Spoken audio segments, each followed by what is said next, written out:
You probably don't know me, but I am one of those 0.01 percenters that you hear about and read about, and I am by any reasonable definition a plutocrat.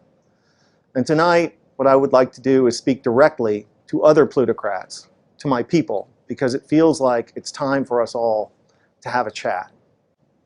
Like most plutocrats, I too am a proud and unapologetic capitalist. I have founded, co-founded, or funded over 30 companies across a range of industries.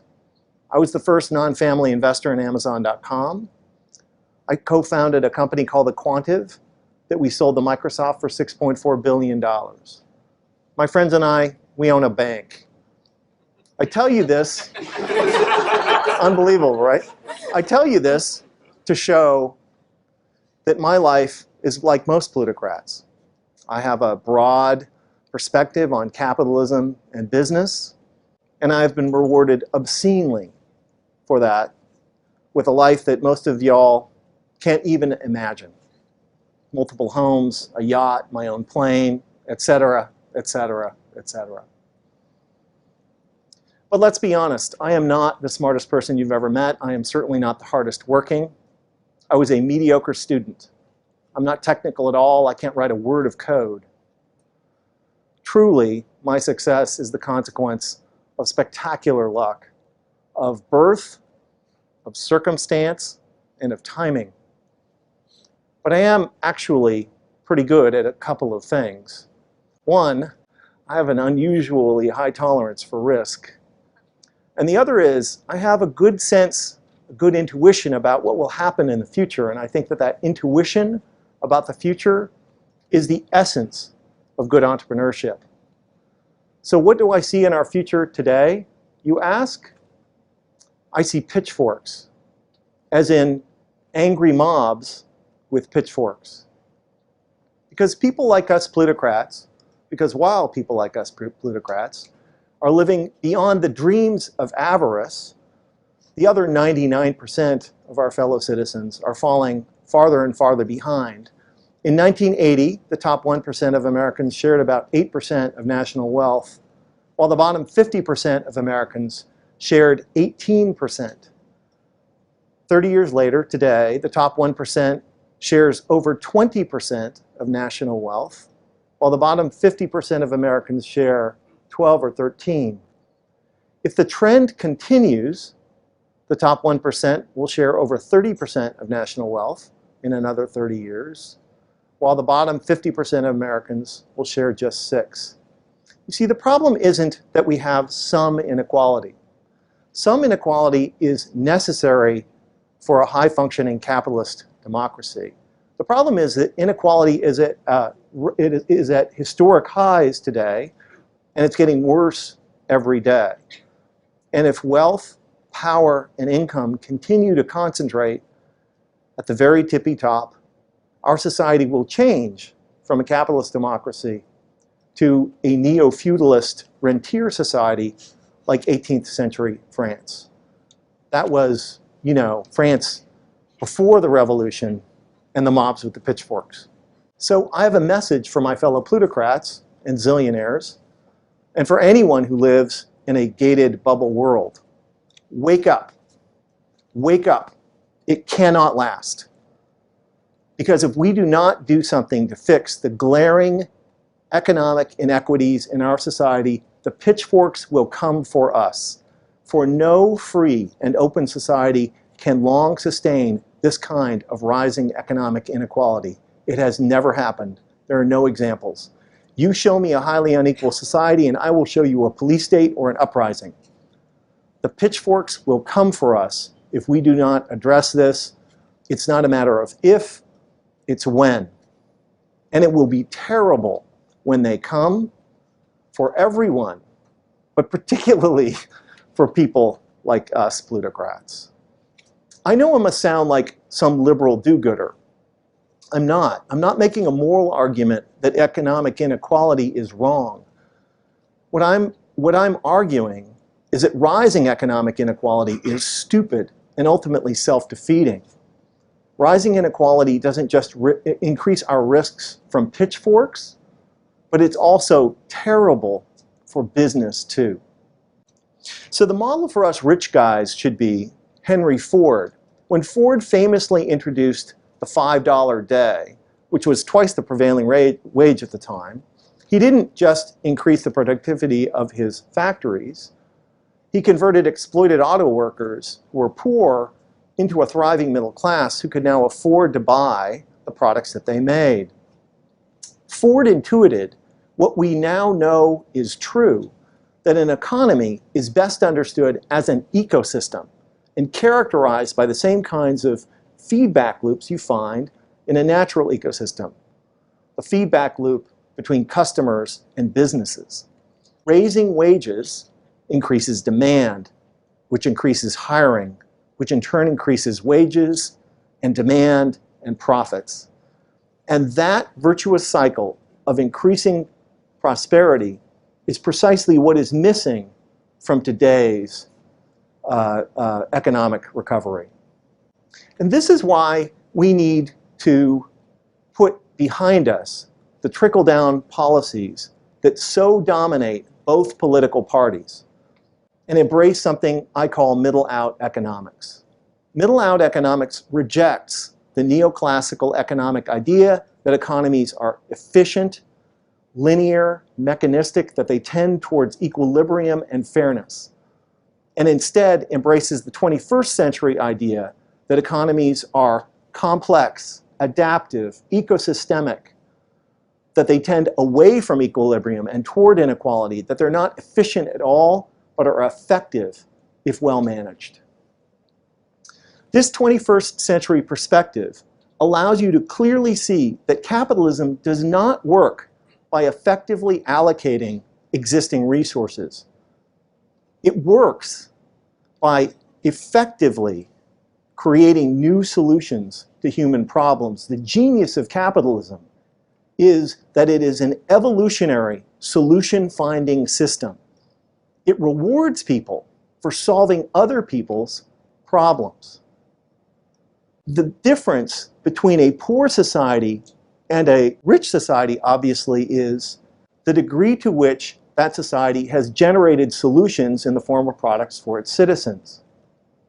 The sum of the solutions that we have in our society really is our prosperity, and this explains why companies like Google and Amazon and Microsoft and Apple and the entrepreneurs who created those companies have contributed so much to our nation's prosperity. This 21st century perspective also makes clear that what we think of as economic growth is best understood as the rate at which we solve problems. But that rate is totally dependent upon how many problem solvers, diverse, able problem solvers we have, and thus how many of our fellow citizens actively participate, both as entrepreneurs who can offer solutions and as customers who consume them. But this maximizing participation thing doesn't happen by accident. It doesn't happen by itself. It requires effort and investment, which is why all highly prosperous capitalist democracies are characterized by massive investments in the middle class and the infrastructure that they depend on. We plutocrats need to get this trickle-down economics thing behind us. This idea that the better we do, the better everyone else will do. It's not true. How could it be? I earn 1,000 times the median wage, but I do not buy 1,000 times as much stuff, do I? I actually bought 2 pairs of these pants, what my partner Mike calls my manager pants. I could have bought 2,000 pairs, but what would I do with them? How many haircuts can I get? How often can I go out to dinner? No matter how wealthy a few plutocrats get, we can never drive a great national economy. Only a thriving middle class can do that. There's nothing to be done, my plutocrat friends might say.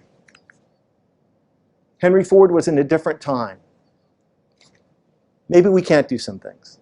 maybe we can do some things. On June 19th, 2013, Bloomberg published an article I wrote called "The Capitalist Case for a $15 Minimum Wage." The good people at Forbes magazine, among my biggest admirers, called it Nick Hanauer's near insane proposal. And yet, just 350 days after that article was published, Seattle's Mayor Ed Murray signed into law an ordinance raising the minimum wage in Seattle to $15 an hour, more than double what the prevailing federal $7.25 rate is. How did this happen? Reasonable people might ask. It happened because a group of us reminded the middle class that they are the source of growth and prosperity in capitalist economies. We reminded them that when workers have more money, businesses have more customers and need more employees. We reminded them that when businesses pay workers a living wage, taxpayers are relieved of the burden of funding the poverty programs like food stamps and medical assistance and rent assistance that those workers need. We reminded them that low-wage workers make terrible taxpayers, and that when you raise the minimum wage for all businesses benefit, yet all can compete. Now, the orthodox reaction, of course, is raising the minimum wage costs jobs, right? Your politicians always echoing that trickle-down idea by saying things like, well, if you raise the price of employment, guess what happens? You get less of it. Are you sure? Because there's some contravening evidence. Since 1980, the wages of CEOs in our country have gone from about 30 times the median wage to 500 times. That's raising the price of employment. And yet, to my knowledge, I have never seen a company outsource its CEO's job, automate their job, export the job to China. In fact, we appear to be employing more CEOs and senior managers than ever before. So too for technology workers and financial services workers who earn multiples of the median wage, and yet we employ more and more of them. So clearly, you can raise the price of employment and get more of it. I know that most people think that the $15 minimum wage is this insane, risky economic experiment. We disagree. We believe that the $15 minimum wage in Seattle is actually the continuation of a logical economic policy that is allowing our city to kick your city's ass. Because you see, Washington State already has the highest minimum wage of any state in the nation. We pay all workers $9.32, which is almost 30% more than the federal minimum of $7.25, but crucially, 427% more than the federal tipped minimum of $2.13. If trickle-down thinkers were right, then Washington State should have massive unemployment. Seattle should be sliding into the ocean. And yet, Seattle is the fastest growing big city in the country. Washington State is generating small business jobs at a higher rate than any other major state in the nation. The restaurant business in Seattle, booming. Why? Because the fundamental law of capitalism is when workers have more money, businesses have more customers and need more workers. When restaurants pay restaurant workers enough so that even they can afford to eat in restaurants, that's not bad for the restaurant business. That's good for it, despite what some restaurateurs may tell you. Is it more complicated than I'm making out? Of course it is. There are a lot of dynamics at play. But can we please stop insisting that if low-wage workers earn a little bit more, unemployment will skyrocket and the economy will collapse? There is no evidence for it. The most insidious thing about trickle-down economics is not the claim that if the rich get richer, everyone is better off. It is the claim made by those who oppose any increase in the minimum wage that if the poor get richer, that will be bad for the economy. This is nonsense. So can we please dispense with this rhetoric that says that rich guys like me and my plutocrats friends made our country. We plutocrats know, even if we don't like to admit it in public, that if we had been born somewhere else, not here in the United States, we might very well be just some dude standing barefoot by the side of a dirt road selling fruit. It's not that they don't have good entrepreneurs in other places, even very, very poor places. It's just that that's all that those entrepreneurs, customers, can afford. So here's an idea for a new kind of economics, a new kind of politics that I call new capitalism. Let's acknowledge that capitalism beats the alternatives, but also that the more people we include, both as entrepreneurs and as customers, the better it works. Let's by all means shrink the size of government, but not by slashing the poverty programs, but by ensuring that workers are paid enough so that they actually don't need those programs. Let's invest enough in the middle class to make our economy fairer and more inclusive, and by fairer, more truly competitive. And by more truly competitive, more able to generate the solutions to human problems that are the true drivers of growth and prosperity. Capitalism is the greatest social technology ever invented for creating prosperity in human societies if it is well managed. But capitalism, because of the fundamental multiplicative dynamics of complex systems, tends towards, inexorably, inequality, concentration, and collapse. The work of democracies is to maximize the inclusion of the many in order to create prosperity, not to enable the few to accumulate money. Government does create prosperity and growth by creating the conditions that allow both entrepreneurs and their customers to thrive. Balancing the power of capitalists like me and workers isn't bad for capitalism, it's essential to it. Programs like a reasonable minimum wage, affordable health care, paid sick leave, and the progressive taxation necessary to pay for the important infrastructure necessary to the middle class, like education, R&D. These are indispensable tools shrewd capitalists should embrace to drive growth, because no one benefits from it like us. Many economists would have you believe that their field is an objective science. I disagree. And I think that it is equally a tool that humans use to enforce and encode our social and moral preferences and prejudices about status and power. Which is why plutocrats like me have always needed to find persuasive stories to tell everyone else about why our relative positions are morally righteous and good for everyone.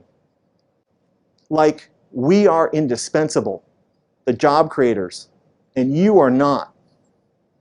Like, tax cuts for us create growth, but investments in you will balloon our debt and bankrupt our great country. That we matter, that you don't. For thousands of years, these stories were called divine right. Today, we have trickle-down economics. How obviously, transparently self-serving all of this is. We plutocrats need to see that the United States of America made us, not the other way around. That a thriving middle class is the source of prosperity in capitalist economies, not a consequence of it. And we should never forget that even the best of us, in the worst of circumstances, are barefoot by the side of a dirt road selling fruit. Fellow plutocrats, I think it may be time for us to recommit to our country, to commit to a new kind of capitalism which is both more inclusive and more effective. A capitalism that will ensure that America's economy remains the most dynamic and prosperous in the world. Let's secure the future for ourselves, our children, and their children. Or alternatively, we could do nothing. Hide in our gated communities and private schools, enjoy our planes and yachts. They're fun. And wait for the pitchforks. Thank you.